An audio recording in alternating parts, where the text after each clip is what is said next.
culture doesn't signify your ethnicity or your genetic influence. It's really just a range of ideas that you may have and a certain type of lifestyle you choose to lead. And as far as lowriders are concerned, part of it's an attitude. And all of us lowriders know what we're talking about when we say that attitude.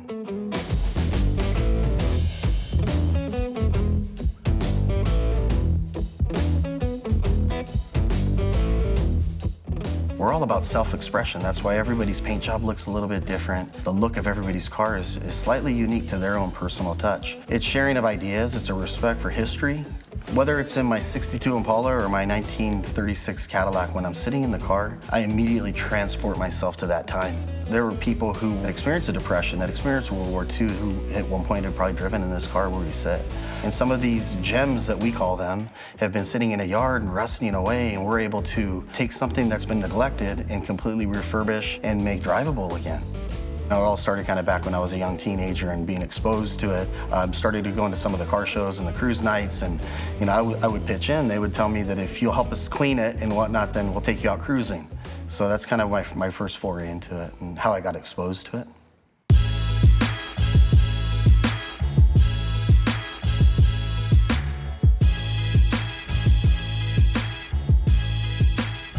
My car is a 1962 Chevrolet Impala hardtop. It has a 350 motor with a 350 transmission, automatic. It has airbags, so it's air suspension, customized stereo.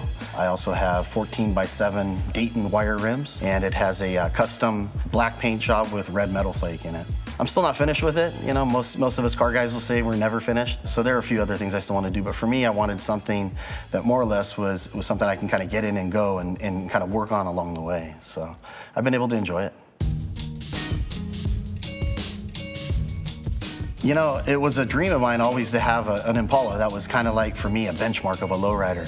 And specifically the 62. When I was like 13, 14 years old, I was taken down to Whittier Boulevard, and I got to see all these different cars, beautiful cars, and the music and everything that was going on. And I fell in love with the Impalas. They just had sleek lines, they were graceful, and they were sexy. They were a work of art to me, really. So at the same time, it was something that I knew in the back of my mind that I wanted, but of course when I was 13, I couldn't afford it. As a matter of fact, I took every penny that I got from graduation from high school, and I bought a '64 Chevy Impala. And I didn't know it, but the engine was blown. So what I did is I took the entire engine apart using what they call a Chilton manual, and it was actually a hard copy manual that you read and flow through, and that's how I learned how to rebuild an engine. I was introduced and explained and integrated with other cultures through the car passion, specifically in lowriding. I grew up here in Los Angeles. It's heavily been dominated by Chicano culture. I'm half Japanese and half Caucasian, so I'm completely different. However, I had been embraced with all of my Chicano friends and people who I've met throughout lowriding that I felt like I became one of them. I belonged to a car club called the Playboys. It was established in 1952 in East Los Angeles, and which, we all know that's kind of the heart of where lowriding it started. So for me, the tie into history was something that was very, very important to me. Also knowing a little bit about the history of the club was hugely important to me because one of my very good friends, his grandfather was actually a founding member of the club. He had the plaque actually up in his garage. At that point, we'd asked him to be able to kind of revive the club. Sure enough, they gave us their blessing. So we proudly fly the plaque, but at the same time, we have that connection, a legacy connection. It seems like with lowriding and with the car culture that I'm involved in, my passion, to me, it really kind of shaped me into who I am and the type of person that I am and how I interact with others and, really sometimes how to be a man and how to communicate with other men. So what I like about it really is the camaraderie. I've developed, serious lifelong friendships with some of these people. Really the common denominator was the car, but really we realized that we had a lot more in common than we had in difference.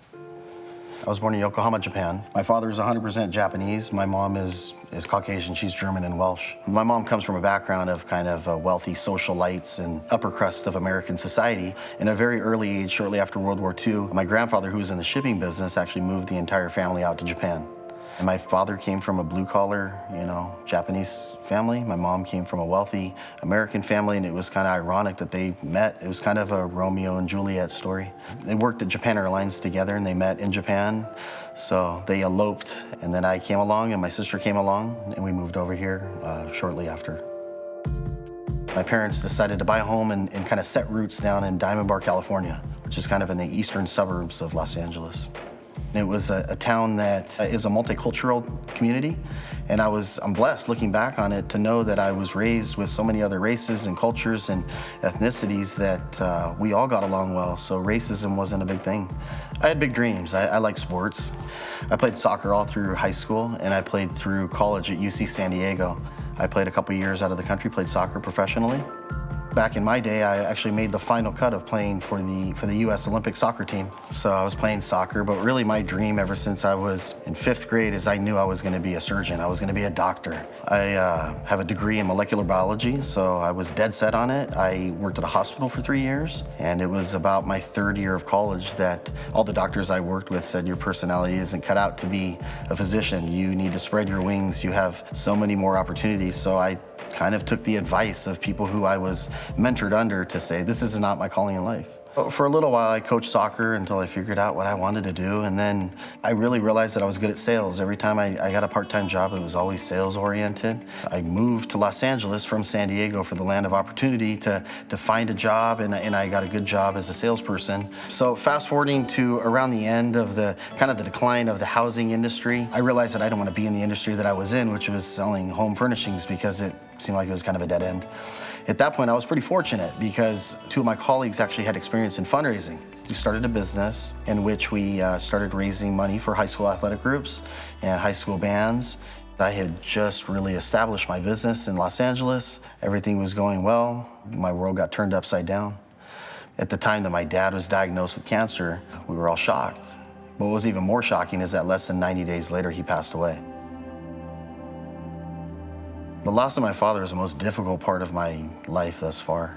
My father was old-fashioned. He kind of raised with a quiet mouth and an iron fist, so he didn't really show a lot of affection, but you kind of knew there was always that unconditional love. I had worked my entire adult life into establishing who I was and where I was, and I completely shut all of that down because the most important thing was to be close to my family. As sad as it was, I think it's really shaped who I am as a business person and shaped who I am as a man emotionally. I was able to realize that it didn't matter where I was and what I was doing, that if I was willing to put in the hard work and I was fortunate enough to have good people assist me along the way, that I could be successful doing anything I wanted to, wherever I wanted to be. Like anything that's wild and wacky and off the wall, the idea came to me about raising money for high school athletic groups and bands via selling mattresses. The name of my company is Custom Fundraising Solutions, the original mattress fundraiser. To date, we're in over 32 states. We have over 65 locations nationally. We've raised over $25 million for various high schools and athletic groups, as well as community groups. We'll utilize their gymnasium or their cafeteria or their band room, and we'll set up a beautiful mattress showroom. Some of the groups we work with have been able to raise money via our fundraiser to go to the Macy's Thanksgiving Parade in New York, that have brought their bands out to California for the Rose Parade. These public schools have dwindling budgets, and they have an increasing inability to be able to raise this type of money to be really competitive. One thing that I'm most proud of in our business is that we're able to enrich these students' lives because we're giving them a vehicle not only to raise money for themselves, but to raise money for their entire program. One of the most frustrating things in the world is seeing how people only see where you are now. They didn't really get to see the fact of all the times of struggle, all the times of failure, all the times that you thought maybe you're headed down the wrong path. Those are the times that really kind of define your character and who you are. Looking back on it, if I were to talk to myself, I would say just follow your heart and follow your mind. I didn't have a direction in life. I didn't know what I wanted to be. I thought I knew what I wanted to be, but I learned at a young age that that's not exactly where my life was headed. One of the things that excites me the most about the future is the fact that I can shape it. I can create it. Just like I can with my cars, I'm expressing myself. But I've been blessed with establishing the type of business that we have in which I'm enriching other people's lives to kind of expand and to dream on their own. If somebody looks at me and sees the cars that I have and see the success that I've reached professionally, all that I've done is I've succeeded one more time than I failed. Life doesn't give you a roadmap. That's the beauty of driving the old cars that I do, is that it doesn't know where it's been, it doesn't know where it's going to go. We just get to enjoy it and take it for what it's worth. My name is Chris Fujii. I'm an entrepreneur and I'm a lowrider role model.